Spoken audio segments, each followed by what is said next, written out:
I'm here to talk about success. The first rule of success is to have a vision. You see, if you don't have a vision of where you go, and if you don't have a goal where you go, you drift around and you never end up anywhere. I mean, as you know, I was born in 1947 in Austria after the Second World War. So I was very fortunate that I stumbled onto my vision. And I didn't really like Austria when I grew up. I couldn't wait to get out of there. I couldn't see myself becoming a farmer or a worker in a factory or anything like that. Even though my parents wanted me to stay there and have a normal life. But that was their vision, not mine. My vision was totally different. I felt that I was born for something special, for something unique, for something big. Then one day I went to school. I remember I was 11 years old, and they showed a documentary about America. And there they showed in this documentary the huge skyscrapers, the high-rises, the huge bridges, the 6-lane freeways, and all of this stuff. And I said to myself, that's where I want to be. I don't want to be around here with these little farmhouses and these little buildings. I want to be in America. One day after school, I walked by a store in Graz. So I went inside and I looked around, and then I saw a magazine. I saw a bodybuilding magazine that had Reg Park on the cover. Reg Park was then a 3-time Mr. Universe. And I saw him on the big screen as Hercules. I read that and I said to myself, wow, this is the blueprint for my life. This is exactly what I want to do. I want to become a bodybuilding champion just like Reg Park. I want to get into movies just like Reg Park. And I want to make millions of dollars and be rich and famous just like Reg Park. Do you know how great it felt that I knew where I was going? Imagine the majority of people don't know where they're going. I knew where I was going, that I'm going to become this bodybuilding champion just like him. So it was just a question of how do you do it? I was so relieved because when you have a goal, when you have a vision, everything becomes easy. So people always ask me, when they saw me in the gym in the pumping iron days, they say, why is it that you're working out so hard? 5 hours a day, 6 hours a day, and you have always a smile on your face. And I told people all the time, I said, because to me, I'm shooting for a goal. In front of me is the Mr. Universe title. So every rep that I do gets me closer to accomplishing that goal, to make this goal, this vision turn into reality. Every single set that I do, every repetition, every weight that I lift will get me a step closer to turn this goal into reality. So I couldn't wait to do another 500-pound squat. I couldn't wait to do another 500-pound bench press. I couldn't wait to do another 2,000 reps of sit-ups. I couldn't wait for the next exercise. At the age of 20, I went to London and I won the Mr. Universe contest as the youngest Mr. Universe ever. And it was because I had a goal. So let me tell you something, visualizing your goal and going after it makes it fun. You got to have a purpose no matter what you do in life. You got to have a purpose. 74% hate their job in America. Now there's not much different when you come to Europe. The majority of people don't like what they're doing, because they're really not doing it because they didn't have a goal and they followed this goal. They just aimlessly drift around, and then all of a sudden there's a job opening, so they get that job because you have to work. But then when you work, it's a chore. It's work.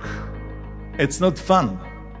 So if you think about, only a quarter of the people really enjoy what they're doing in life. That is unbelievable if you think about it. So I felt so blessed that I knew what I was doing. It's like a medical student that studies and knows he wants to become a doctor. You know where to go. And the same thing is also in politics. I remember that in politics, I had a very clear vision that I will be the leader of California. This is as far as I could go because I was not born in America, so I could not run for president. So being the governor of the fifth largest state,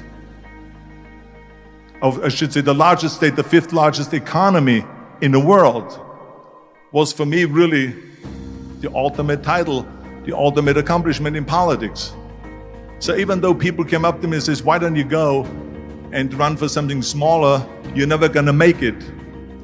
I ran for governor, and then 2 months later I became governor of the state of California. Again, because I had a very clear vision what I'm gonna do with California. So that's rule number one, have a vision. Rule number two is, don't listen to the naysayers.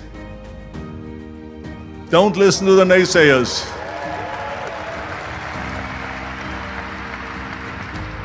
Everything I ever did, the thing that I heard out of people's mouth was, that's impossible.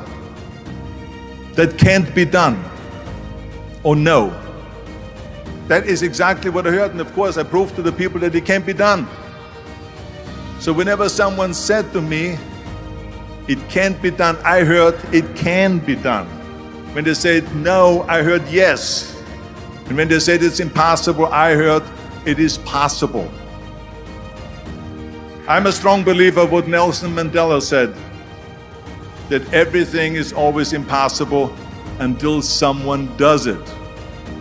Well, I'm gonna be the one, I said to myself, I'm gonna do it and I'm gonna show it to them. Maybe it has never been done before. That's perfectly fine with me. But I'm gonna do it. And I did not listen to the naysayers. It's all about the hard work that you put in. I said to myself, in bodybuilding I worked out 5-6 hours a day. I'm gonna do the same thing now for acting. And of course I went to college to study English. I studied the accent removal, acting classes, and all of this stuff, all day long. I worked and I worked and I worked.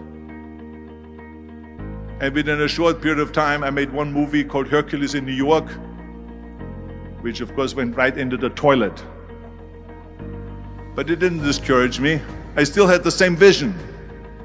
And then all of a sudden I did Streets of San Francisco.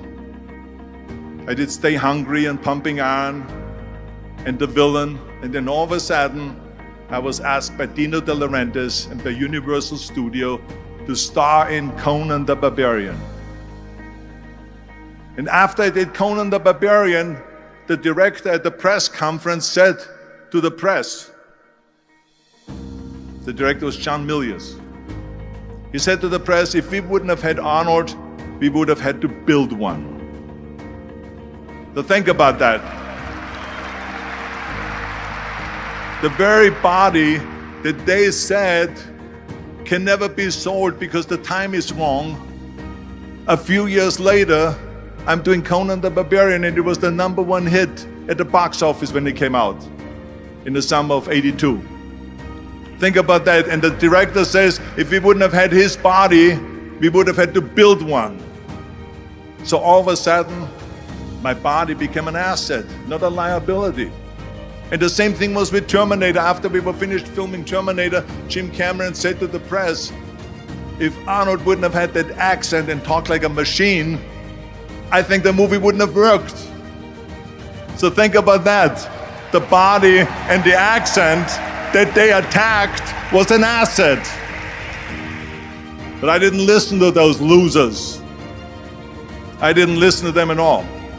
It's just the reality of it is that you cannot listen to the naysayers. So this is a very important lesson for all of you.